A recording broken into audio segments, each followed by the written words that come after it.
I've been a Turo host for a long time, nearly 6 years, and I have almost 3,500 trips on the platform. And over the years, I have made a lot, and I mean a lot of mistakes. And one of my biggest mistakes is also one that I was pretty outspoken about here on YouTube. And that is my historical use of not using trackers. You see, GPS trackers are oftentimes used with car sharing fleets to ensure that the host and the owner of the car knows exactly where that car is at all times. Of course, the idea is that it helps prevent your car from being stolen, which is something that none of us want.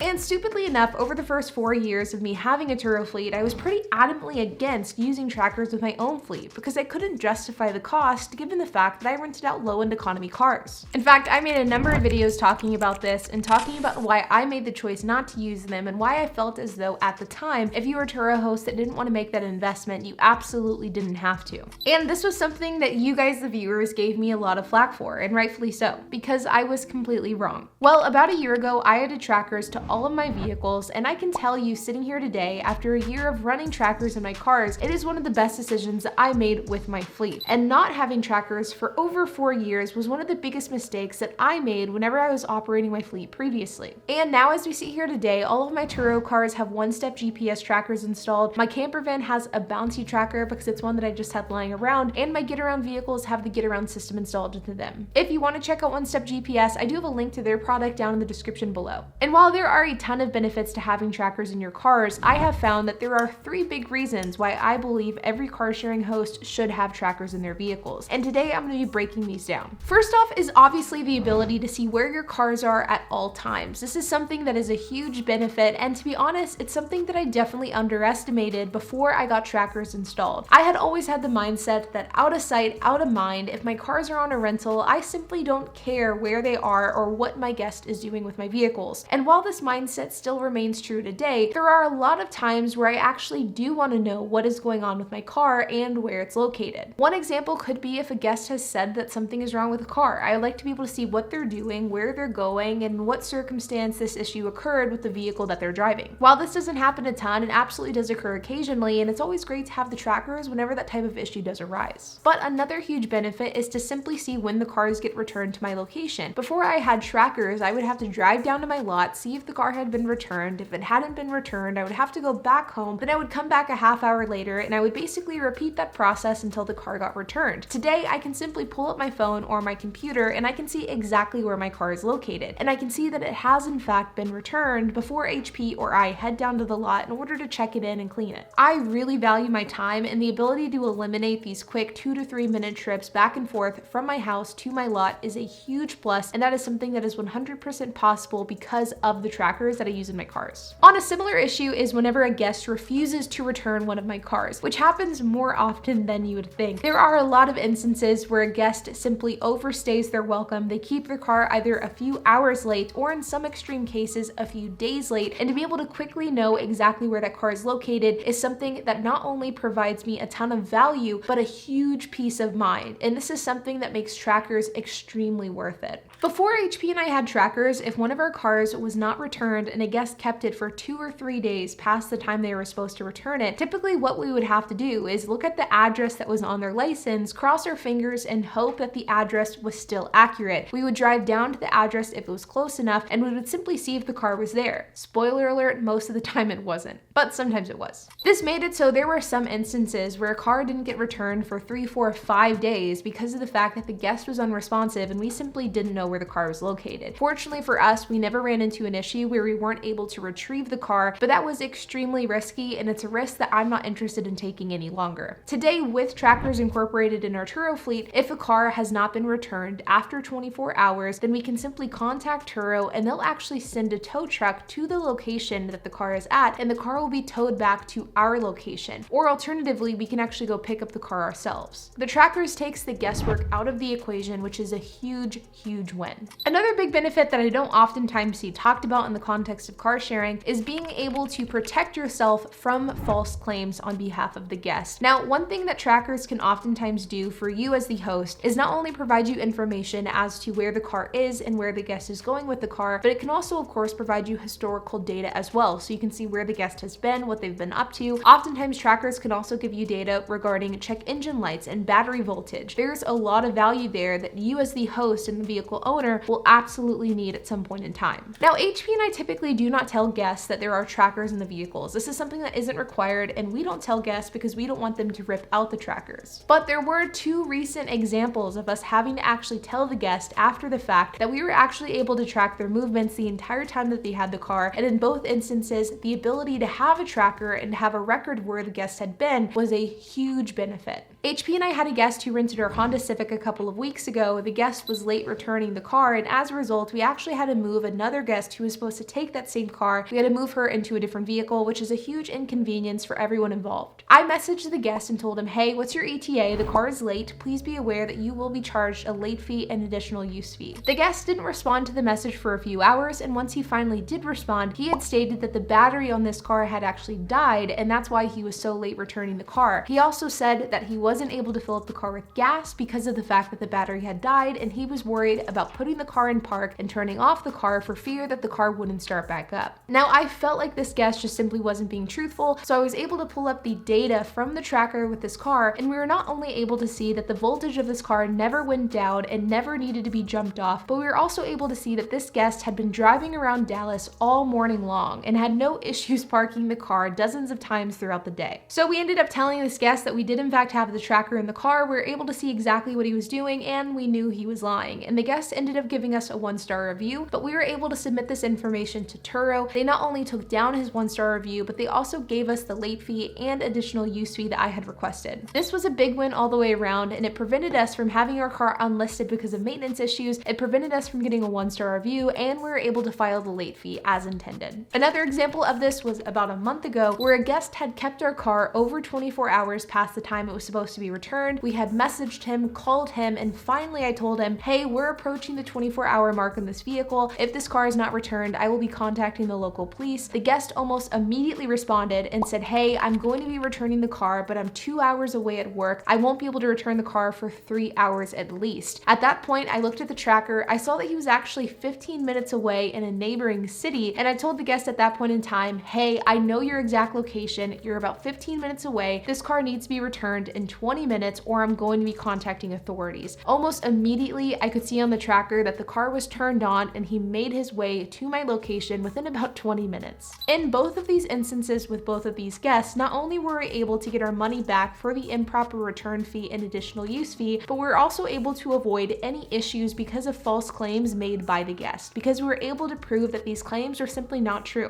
One thing that I've learned over the years is that guests will absolutely lie in order to benefit themselves, and it's your job as a car sharing host and as a business owner to take the steps that you need to take in order to protect yourself. And I think that trackers do a really good job of this. And I think the benefit of being able to hold guests accountable is one of those benefits that you don't really think of until you need to use it to your own benefit. And in the case of this guest who claimed that my car had died and that was the reason why he was late returning the car, my tracker was not only able to prove him wrong, but it was able to protect myself against getting my car enlisted, having to go to get an inspection, all of these steps that I would have then had to take that not only cost me time, energy, money, and effort. It is a huge pain, and I was able to avoid all of that simply because of my trackers. And this is something that I think many people don't think about whenever they're getting trackers for their own fleet. Honestly, trackers are well worth the cost, and it's something that I recommend every car sharing host to get. But now begs the question of which ones are the best ones. Truthfully, most trackers are the same. Whenever we talk about trackers, there's kind of two different categories. You have OBD2 port trackers, which simply plug into your OBD2 port system, and then you have hardwired trackers that oftentimes also give you features like a kill switch. I use a one-step GPS OBD2 port tracker. A lot of people criticize me for using that type of tracker because of the concern that somebody's going to take the tracker out. So what HP and I do is we actually rerouted the OBD2 port plug. That way it isn't obvious that a tracker is in fact installed in the car. You would actually have to be looking for the tracker in order to see it, which has deterred people from tampering with it or unplugging it. In fact, the year that we've been using these trackers, we haven't had a single person unplug it. But if you are looking for that additional safety net, a hardwired one could be an excellent path to go down, but they are a bit more pricey. I definitely think that if you have nicer cars in your fleet, a hardwired one is something that you should definitely consider. But if you have more low-end or mid-tier economy cars like I do, then a OBD2 port plug-in tracker that you've rerouted to make it less visible is an absolutely great alternative route. And this is the route that I've been going, and I don't have any plans on changing. At the end of the day, whenever it comes to trackers, I think that this is something that's a great investment for any car sharing host to make. Not only will it end up saving you money and time, but it'll also give you peace of mind, and it will give you an extra layer of protection that you simply wouldn't have unless you had trackers installed. There are a lot of things that can go wrong whenever you run a car sharing fleet, and I have found that a tracker is a great way to add that extra level of protection, and it is absolutely worth the cost. But like always, you guys, I would love to hear your thoughts, so make sure to leave a comment down below. And while you guys are at it, make sure to hit the like button, hit that subscribe button, and hit the notification bell, and I will see you guys in the next video.